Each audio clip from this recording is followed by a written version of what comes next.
আসসালামু আলাইকুম সম্মানিত দর্শক, আশা করি ভালো আছেন। তো এই হচ্ছে আমাদের হালির জমি। এই জমিটা মাশাআল্লাহ আসছে এই হালির প্রায় 15 থেকে 16 দিনের মতো হয়েছে। তো মাশাআল্লাহ এখানে দেখতে পারছি খুব ভালো পরিমাণে হালি হয়েছে। এই বছরে যারা আগুর হালি বুনছিল বা হালি বুনছিল বলতে দানা যারা আগুর বুনেছিল তাদের প্রায় দানাই মার গিয়েছে। তো আল্লাহর রহমতে আমাদের যেই হালির জমি, এই জমিটার হালি খুবই ভালো রয়েছে। তো এইখান দিয়ে এই এখানে কিছু পাটের বীজ রয়ে গিয়েছিল, এটি উঠিয়ে ফেলবো। আর এখানে যে দেখতে পাচ্ছেন এ হচ্ছে বেগুনের চারা। এই বেগুনের চারা আমরা হালির সাথে বুনে দিয়েছিলাম, কেননা এই হালি উঠানোর পরে আমাদের এই জমিতে শুধুমাত্র বেগুনের চারা বা বেগুন গাছ লাগানো থাকবে। তো যার কারণে এই জমিতে আমরা কোনো এই যে ঘাসগুলা রয়েছে, এই ঘাসগুলা মারতে কোনো ওষুধ প্রয়োগ করতে পারবো না। তার কারণ হচ্ছে আমাদের এই যে যে হালির জমিতে যে বেগুন গাছগুলা রয়েছে, এই বেগুন গাছগুলা হালির জমিতে যদি ঘাস মারা ওষুধ দিই তাহলে আমাদের এই বেগুনের চারাগুলো মরে যাবে।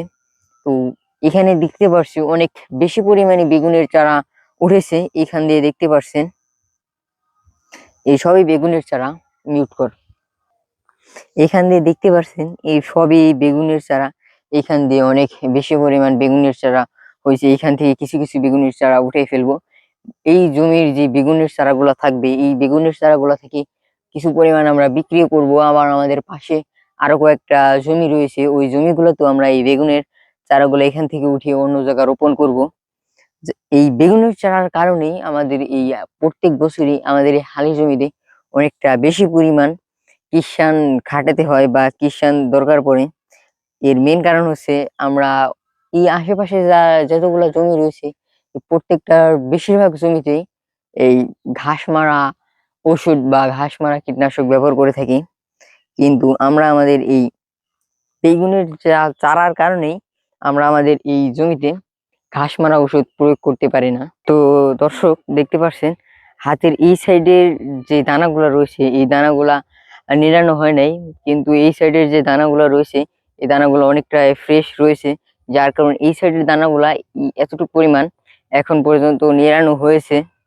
তো তো এই আমাদের এই পুরা জমিটাই এই কিষান দিয়ে সুন্দর করে ভালোভাবে পুরা জমিটা, এখানে শতকের মতো জমি রয়েছে। এই 8 শতক না, এখানে 8 কাঠার মতো জমি রয়েছে। এই 8 কাঠা জমিতে আমরা এই পেঁয়াজের দানাটা বুনছি। এই পুরো 8 কাঠা জমিরই সুন্দর করে নিড়ানো হবে। তো এখানে মাত্র 2 জন কিষান এই পর্যন্ত নিড়িয়েছে। তো বাদবাকি অতি শীঘ্রই এই বাদবাকি জমিটাও নিড়িয়ে ফেলবো। তো ধন্যবাদ। আমাদের এই ভিডিওটা ভালো লাগলে অবশ্যই আমার পেজটিকে ফলো দিয়ে পাশে থাকবেন।